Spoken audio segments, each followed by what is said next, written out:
1972 இந்த இயக்கத்தை துவங்குகிற போதே என்னுடைய கிராமத்தில் கிளைக்கழகத்தை உருவாக்கினோம். புரட்சித் தலைவருடைய செல்வாக்கு என்பது நாடே வியக்கத்தக்க அளவிற்குத்தான் அவருடைய செல்வாக்கு மிக்க தலைவராக, பேரறிஞர் அண்ணாவால் போற்றப்படுகிற தலைவராக வாழ்ந்தார். மக்கள் மனதிலே இதயத்திலே குடிகொண்டிருக்கிற இதய தெய்வம் என்று எல்லோராலும் பாராட்டப்படுகிற ஒரு தலைவராக புரட்சித் தலைவர் விளங்கினார். அந்த புரட்சித் தலைவருடைய வழியில் 1973 திண்டுக்கல் நாடாளுமன்ற தேர்தல் வருகிற போது அந்த தேர்தலில் மாயத்தேவர் போட்டியிடுகிற போது இந்தியாவிலே அவ்வளவு வாக்கு வித்தியாசத்தில் யாரும் வெற்றி பெறவில்லை. 2,37,000 வாக்குகள் கூடுதலாக பெற்று வெற்றி வாகை சூடினார். அதற்கு பிறகு இடைத்தேர்தல் கோவையிலும் மருங்காவூரிலும் மாவிரு வெட்டி ஈட்டி தந்த தலைவராக 1977 75 பொதுக்குழு கோவையில் நடைபெற்றது. அந்த கோவையில் நடைபெற்ற பொதுக்குழுவில் அரங்கநாயகம் தலைவர், திருப்பூர் மணிமாறன் செயலாளர் என்னை பொருளாளராக நியமித்து பொதுக்குழுவை நடத்த வேண்டும் என்று புரட்சித் தலைவருடைய சார்பாக எனக்கு ஆணை வழங்கப்பட்டது. அடிப்படையிலே பொதுக்குழுவை பொறுத்தவரையிலும் முழுமையாக நாங்கள் நின்று செயல்படுத்தியதை புரட்சித் தலைவர் வியந்து சத்யா ஸ்டுடியோவுக்கு அழைத்து அண்ணன் KAK அண்ணன் RMV இருக்கின்ற போது மனதார பாராட்டி மகிழ்ச்சியை தெரிவித்தார். அதற்கு பிறகு 77 நான் போட்டியிட வேண்டும் என்று கோபிச்செட்டிப்பாளையத்தில் போட்டியிடுகிற போது புரட்சித் தலைவர் அவர்கள் நீ சத்தியமங்கலத்தில் நின்று விட என்று சொன்னார். நான் அவரிடத்திலே கேட்கின்ற போது சத்தியமங்கலம் என்பது எனக்கு புதிதான தொகுதி, நாங்கள் என்ன செய்வது என்று கேட்கிற போது என் பெயரை உச்சரி, நீ வெற்றி விடுவாய் என்று குறிப்பிட்டார். நான் எதற்காக இதை சொல்கிறேன் என்று சொன்னால், அப்படிப்பட்ட தலைவர்களெல்லாம் தேர்தல்களும் வருகிற போது யார் அவரை இடத்திலிருந்து வெளியே செல்கிறார்களோ அவர்கள் நீ சத்தியமங்கலத்தில் நின்று விட என்று சொன்னார். நான் அவரிடத்திலே கேட்கின்ற போது சத்தியமங்கலம் என்பது எனக்கு புதிதான தொகுதி, நாங்கள் என்ன செய்வது என்று கேட்கிற போது என் பெயரை உச்சரி, நீ வெற்றி விடுவாய் என்று குறிப்பிட்டார்.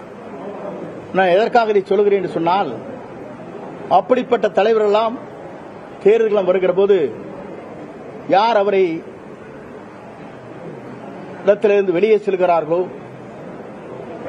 அவரெல்லாம் புரட்சித் தலைவரை பொறுத்தவரையிலும் STS போன்றவர்கள், கோவைச்செழியன் போன்றவர்கள் தாங்கள் இந்த இயக்கத்திலிருந்து வெளியே செல்கிற போது அவருடைய இல்லங்களுக்கே சென்று புரட்சித் தலைவர்கள் வாருங்கள் என்னோடு இணைந்து இந்த இயக்கத்தை நடத்துவதற்கே காரணம் தமிழக மக்களுடைய நலன் கருதி, தொண்டருடைய நலன் கருதி, தமிழ்நாட்டை பேணி காப்பதற்காக இந்த பணிகளை நான் மேற்கொள்கிறேன், வாருங்கள் என்று அழைத்தார். புரட்சித் தலைவரை பொறுத்தவரையிலும் மாமேதையாக, நாடை போற்றுகின்ற தலைவராக, மக்கள் நெஞ்சங்களிலே குடிகொண்டிருக்கிற தலைவராக புரட்சித் தலைவர் விளங்கினார். அந்த தலைவர் 10 ஆண்டு காலம் சிறந்த ஆட்சியை தமிழகத்திலே தந்தார்.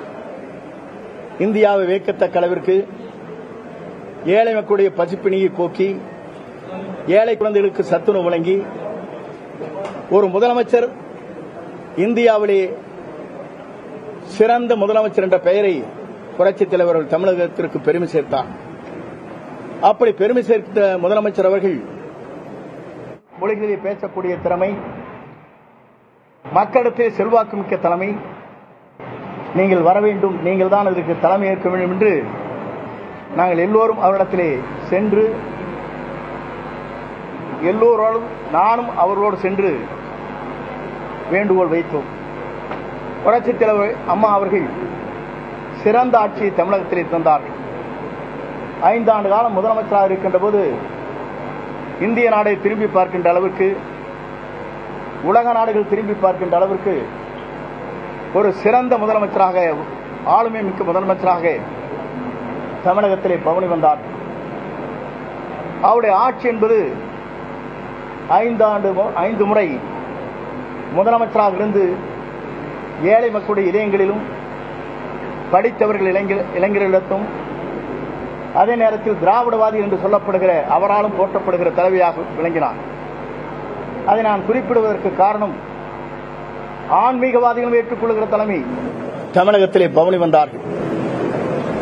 அவருடைய ஆட்சி என்பது 5 முறை முதலமைச்சராக இருந்து ஏழை மக்களுடைய இதயங்களிலும், படித்தவர்கள் இளைஞர்களிடத்தும், அதே நேரத்தில் திராவிடவாதி என்று சொல்லப்படுகிற அவராலும் போற்றப்படுகிற தலைவியாக விளங்கினார். அதை நான் குறிப்பிடுவதற்கு காரணம், ஆன்மீகவாதிகளும் ஏற்றுக்கொள்கிற தலைமை, திராவிடவாதிகளும் ஏற்றுக்கொள்கிற ஒரு தலைமையாக புரட்சித் தலைவி அம்மா அவர் விளங்கினார். இது தமிழ்நாட்டின் வரலாற்றில் பொன்னெழுத்துக்களால் பொறிக்கப்பட வேண்டிய அளவிற்கு திராவிட கட்சியுடைய வீரமணி அவர்களே சமூக நீதி காத்த வீராங்கனை என்று அவருடைய கல்லூரியிலே பட்டத்தை வழங்கினார். நான் இது எதற்காக சொல்லுவேன் என்று சொன்னால், இந்த இயக்கத்தை பொறுத்தவரையிலும் ஏழை எளிய மக்களுக்காக, படித்தவர்களுக்காக, தொழில் செய்கின்றவர்களுக்காக, தொண்டர்களுக்காக உருவாக்கப்பட்ட இயக்கம்தான் அனைத்து இந்திய அண்ணா திராவிட முன்னேற்ற கழகம். அம்மா அவர்கள் மறைந்தார்கள். மறைந்ததற்கு பிறகு 2016 ஆட்சி கட்டளை அம்மா அவர்கள் வெற்றி வாகை சூடி ஓராண்டு காலத்திற்கு பிறகு, அவர் மறைந்ததற்கு பிறகு இந்த இயக்கத்திலே பல்வேறு சோதனைகள் வருகிற போது, அந்த சோதனையில் அன்றைக்கு எல்லோரும் சேர்ந்து இந்த இயக்கம் உடைந்துவிடக்கூடாது, இந்த இயக்கத்தை பேணி காக்க வேண்டும் என்ற முறையில் அன்றைய பொதுச் செயலாளராக திருமதி சசிகலா அவர்களை ஒருமனதாக நாங்கள் நியமித்தோம். அதற்கு பிறகு காலச்சக்கரங்கள் சுழண்டு மீண்டும் முதலமைச்சர் யார் என்ற நிலை வருகிற போது, அன்றைக்கு முன்னாள் முதலமைச்சர் எதிர்க்கட்சி தலைவரை அவர் முன்மொழிந்தார். ஆனால் இந்த இயக்கம் பல்வேறு சோதனைகள் வருகிற போது, இந்த இயக்கத்தை பொறுத்தவரையிலும் பல்வேறு தடுமாற்றங்கள் வருகிற போது, தடுமாற்றம் இல்லாமல் இந்த இயக்கத்திலே நான் பல்வேறு பணிகளை ஆற்றியிருக்கிறேன் என்று புரட்சித் தலைவர் அம்மா அவர்கள் ஆடியோ மூலமாக, நிகழ்ச்சியின் மூலமாக என்னை பாராட்டியதும் அனைவருக்கும் தெரியும். நான் எதற்காக இதை சொல்கிறேன் சொன்னால், நமக்கு பல்வேறு நிலை என்று பணியாற்றுகிற போது, நெடும் பயணத்தை நாம் மேற்கொள்கிற போது பல்வேறு பொறுப்புகள் கிடைக்கும், பல்வேறு சோதனைகள் வரும். அந்த சோதனை அனைத்தும் இந்த இயக்கத்திற்காக அர்ப்பணித்துக் கொண்டு அந்த பணிகளை நான் ஆற்றியிருக்கிறேன். நான் இது எதற்காக சொல்லுவேன் சொன்னால்,